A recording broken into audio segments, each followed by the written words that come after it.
안녕하세요. 구독자 여러분 반갑습니다. 주식톡입니다. 두산 에너빌리티 오늘도 어제 아쉬움을 달래주는 반등 흐름은 없었습니다. 잠시 1%까지 상승을 해주긴 했으나 종가는 마이너스 0.53%로 마감이 되었죠. 주가를 움직일 수 있는 세력들이 운전을 참 지루하게 한다, 이런 생각들이 들 수가 있지만 반대로 언제든 세력들 마음대로 탄력을 보여줄 수 있다라고 생각을 하시고 그 시점은 점점 다가오고 있다. 저는 이렇게 좀 믿고 있습니다. 금일도 두산 에너빌리티 관련해서 흐름들 살펴보도록 하겠습니다. 구독과 좋아요 한 번씩 눌러주시고 소통하는 방송인 만큼 궁금한 점 있다면 댓글 남겨주시면 되겠습니다. 주식톡 유튜브 채널은 유한타증권사랑 제휴를 맺고 있습니다. 유한타증권사만 사용해 주신다고 하면 무료방 초대를 해드리고 있고, 여기 텔레그램 주식톡 정보 공유방은 매일매일 두산 에너빌리티 실시간 대응이라던가 또 종목 추천, 그리고 시장 상황, 매매에 도움되는 정보들을 드리고 있습니다. 지금 시장에서는 급한 매매보다는 상대적으로 좀 눌려져 있고 실적 좋은 종목들 위주로 좀 추천을 드리고 있고, 시장 반등세에 같이 올라탈 수 있는 방향으로 좀 대응을 드리고 있습니다. 8월부터 꾸준하게 수익을 보고 싶으신 분들이나 두산 에너빌리티 정말 혼자서는 대응하기 너무 어렵다, 그리고 실시간으로 대응받아보고 싶다 하시는 분들은 무료 정보방 참여 요청해 주시면 되겠습니다. 유한타 증권사만 이용하시면 돈 하나도 들어가지 않고 무료로 1년 넘게 좀 정보방 운영 중에 있습니다. 관심 있으신 분들은 여기 번호로 문자 하나 남겨주시면 되겠습니다. 그럼 구독, 좋아요 눌러주셨으면 영상 시작을 해볼게요.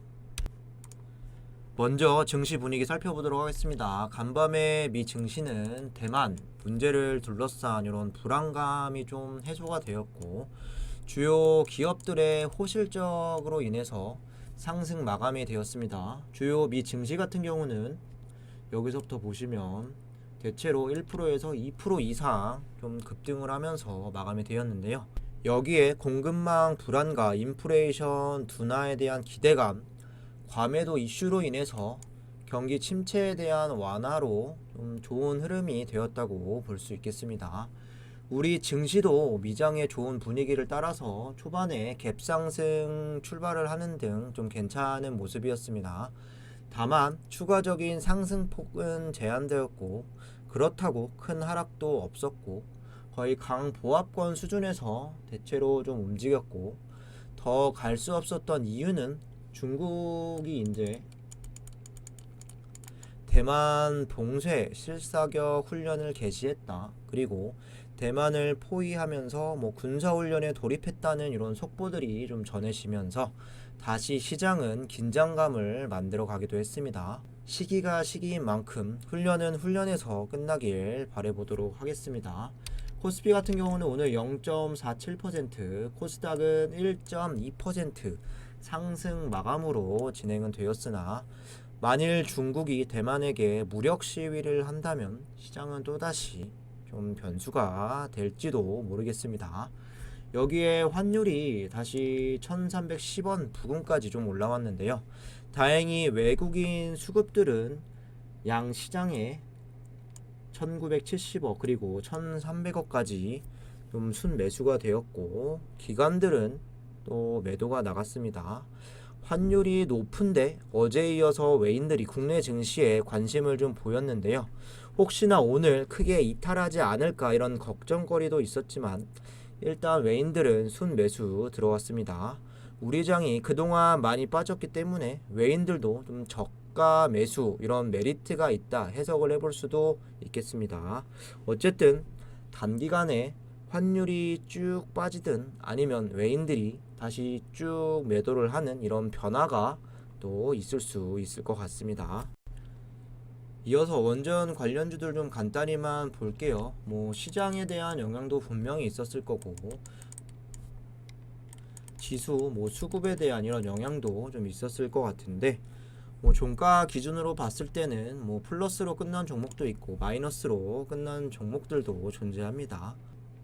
딱히 이 테마의 순환매가 돌진 않았고 보합권 수준에서 플러스 마이너스 홈저세를 보였네요. 두산 에너빌리티 같은 경우도 한때 고점이 1%대까지 올라가기도 했으나 그 1%대를 3분도 버티지 못하고 좀 하루 종일 지지부진한 움직임이 이어졌습니다.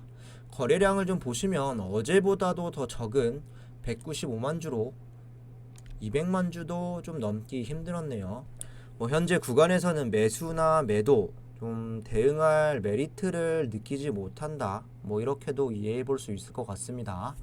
여기 보시면 단기 공매도 그리고 중기 공매도 비율이 4.3%, 6.2%, 굉장히 부담은 많이 내려왔지만 세력들은 지금 주가를 올려야겠다는 생각보다는 좀 현재 상황을 유지하고 철저하게 본인들이 원하는 방향대로 좀 운전을 하고 있다, 이렇게 조금 저는 생각을 하고 있습니다.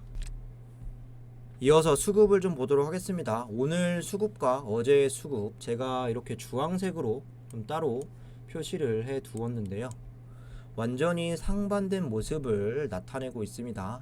일단 어제 같은 경우는 외인과 그리고 기관이 양 매수가 들어왔고 연기금이 또 순매수가 되었는데요. 오늘 같은 경우는 외인이 10만 주 이탈 그리고 기관도 13만 주 이탈이 되었고 연기금도 이탈, 그리고 어제와 다르게 또 프로그램도 이렇게 나갔습니다. 투신 정도만 4일 연속 좀 순매수가 되면서 좀 변함없는 모습을 보여주었는데요. 수급 동향만 본다면 오늘 주가를 올리기에는 좀 쉽지 않았다, 이렇게 좀 보실 수 있겠습니다. 여기에 JP모건 같은 경우도 어제는 좀 들어왔지만 오늘 다시 68,000주 좀 던졌습니다. 반복적으로 좀 말씀을 드리지만 지금은 외인이 좀 하루 들어오면 이틀 나가고 또 하루 들어오면 하루 걸러서 좀 유입 이탈이 이렇게 지속되기 때문에 꾸준하게 좀 매수세를 해볼 생각은 없는 것 같고, 그렇다라고 한다면 기간이라도 좀 꾸준한 모습을 보여야 하지만 가장 꾸준함을 보였었던 연기금마저도 최근 들어서 매도 우위를 보여주고 있습니다. 다만 외인들 같은 경우는 더 쭉 보시면은 매도 물량이 훨씬 더 많다라고 볼 수는 있지만 외인 보유율이 10%대를 계속 유지를 하고 있고 사고 팔면서 좀 저점이라고 생각되는 곳에서 매수도 하고 있지 않나 판단을 해볼 수 있을 것 같습니다. 이유가 어찌 되었건 수급 쪽에서는 개선이 필요한 건 분명한 사실이고, 이 연기금이 언제부터 다시 매수세를 연속적으로 한 10일 이상 이렇게 좀 들어올지 기다려 보도록 하겠습니다. 이어서 공매를 좀 볼게요. 오늘 전체 거래량이 200만 주도 넘지 못하면서 공매 수량이 5만 1000주밖에 안 나왔습니다. 공매 비율은 2.66%, 상당히 낮았는데요.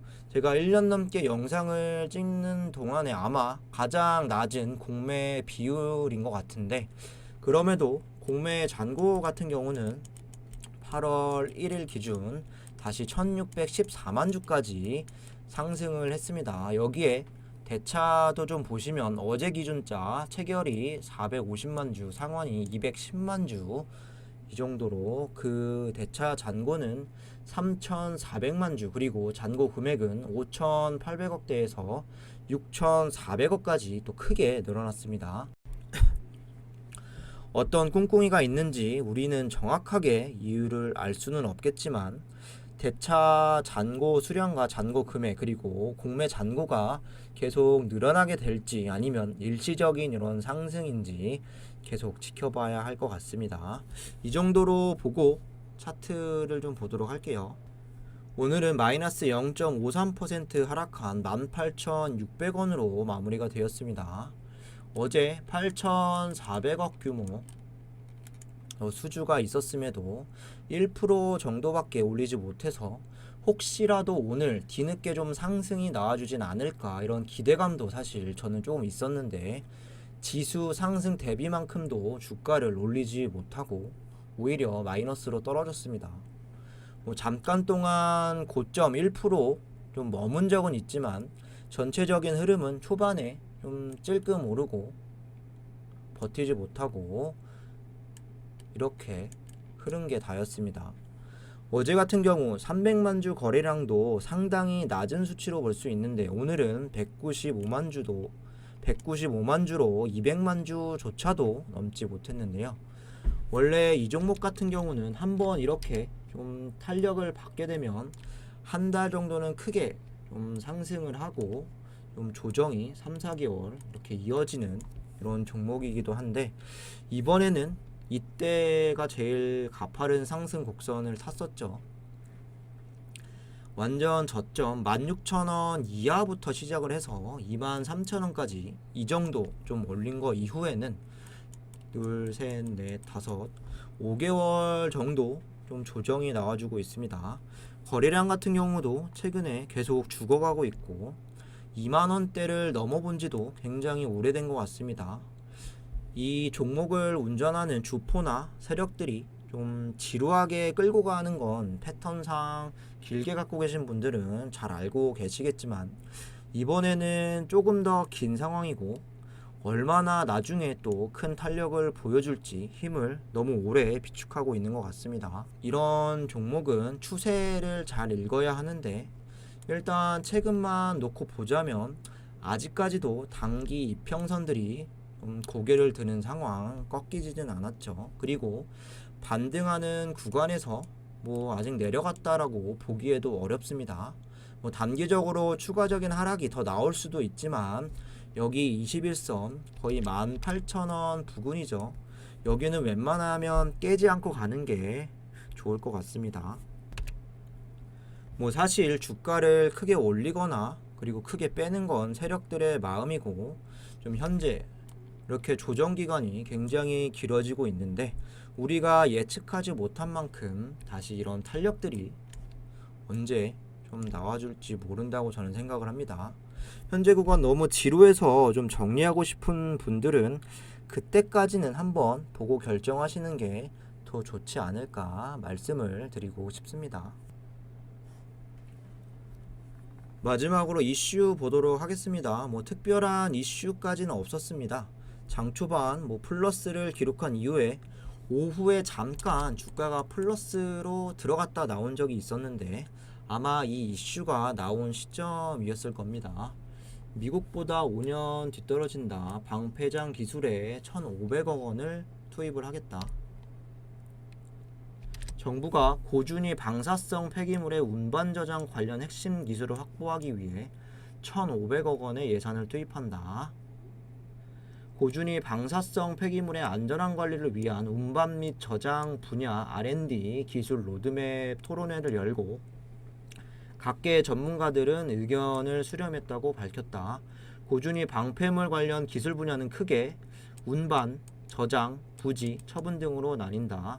이번 토론회에서는 운반 저장 시스템 설계와 용기 개발 등 기술의 활용도와 산업적 파급 효과가 높은 핵심 기술의 우선 국산화를 목표로 운반 분야 10개 요소 기술과 저장 분야 20개 요소 기술에 대한 R&D 추진 방안을 집중적으로 논의했다. 산업부에 따르면 기술 선도국인 미국과 평균 기술 격차는 운반 분야 3.4년, 저장 분야는 5.1년이다. 기술 수준은 미국 대비했을 때 각각 83.8%, 79% 수준이다. 이날 운반 분야 토론에서는 즉시 활용 가능한 상용화 기술 확보를 목표로 방패물 종류별 운반 용기 설계 제작 검사 기술, 운반 시스템의 설계 운영 및 안정성 입증을 위한 기술 확보 방안 등을 협의했고 산업부는 R&D 기술 로드맵에 따라 운반 분야 기술 확보에 223억, 저장 분야에 1240억 원을 투입할 예정이다. 부지 내 고준위 방패물의 안전한 반출을 위한 운반 기술과 저장실 확보 및 안정성 평가 등을 위한 저장 기술은 고준위 방패물 관리의 핵심이라며 방패물 관리를 과학적 합리성과 기술적 타당성을 기반으로 추진함으로써 국민의 신뢰를 제고할 것이라고 이야기했습니다. 좀 냉정하게 좀 말씀을 드리면 원전에 이제 신규로 건설하는 것도 당연히 중요하지만 현재 쌓여있는 사용 후 핵연료, 핵폐기물 좀 처리가 더 크게 조명되어야 한다라는 건 저도 동의를 합니다. 국내에는 미국보다 더 떨어지는 기술력에 현재 습식 저장 시설은 순차적으로 포화 시기가 2030년부터 시작이 됩니다. 어쨌든 우리나라에 1,500억 투자 예산을 이렇게 투입을 하고 어떻게 해서든 기술력을 따라잡고 좀 해결하기 위해서 노력을 하고 있구나 좀 이해를 할 수 있을 것 같고, 원전 해체 기술도 두산 에너빌리티가 보유를 하고 있기 때문에 잠깐이나마 뭐 살짝 좀 플러스로 움직이지 않았나 뭐 생각을 해볼 수 있겠습니다. 지난 5월 달이죠. 연 10조 규모 사용 후 핵연료 저장 시설이 열린다는 이런 기사도 있었는데요. 그 부분은 좀 캐스크라고 합니다. 캐스크라고 하는 건식 저장 용기 여기에 사용 후 핵연료를 담아서 보관을 할 수가 있는데, 두산 같은 경우는 2015년 미국으로부터 캐스크 기술을 좀 도입을 했고 2017년도에는 독자적으로 좀 캐스크 개발에 성공을 했습니다. 현재는 11개 정도의 캐스크 이제 종류를 가지고 있다라고 하는데, 지난해 2021년에는 미국 원전에 또 이 캐스크 5세트를 공급을 하면서 국내 최초로 캐스크 수출 실적도 기록한 바 있습니다. 원전을 활용하게 되면 당연히 부수적으로 나오는 게 사용 후 핵연료, 핵폐기물인데 이 시장도 당연히 좀 계속 커질 수밖에 없고 캐스크에 대한 이런 수주도 늘어날 수 있는 전망으로 좀 봐주시면 될 것 같습니다. 크게 보면 원전 해체 기술 이쪽으로 좀 산업을 보시면 될 것 같습니다. 이상으로 영상 마무리하도록 하겠습니다. 구독과 좋아요 한 번씩 부탁드리고 무료 텔레그램방 들어오셔서 두산 에너빌리티 같이 좀 대응하고 싶으신 분들이나 그리고 8월 달에 꾸준하게 수익을 보고 싶다면 유한타증권사만 사용하면 돈 하나 들어가는 거 없이 무조건 무료로 도와드립니다. 관심 있으신 분들은 여기 번호로 문의 하나 남겨주시면 되겠습니다. 감사합니다.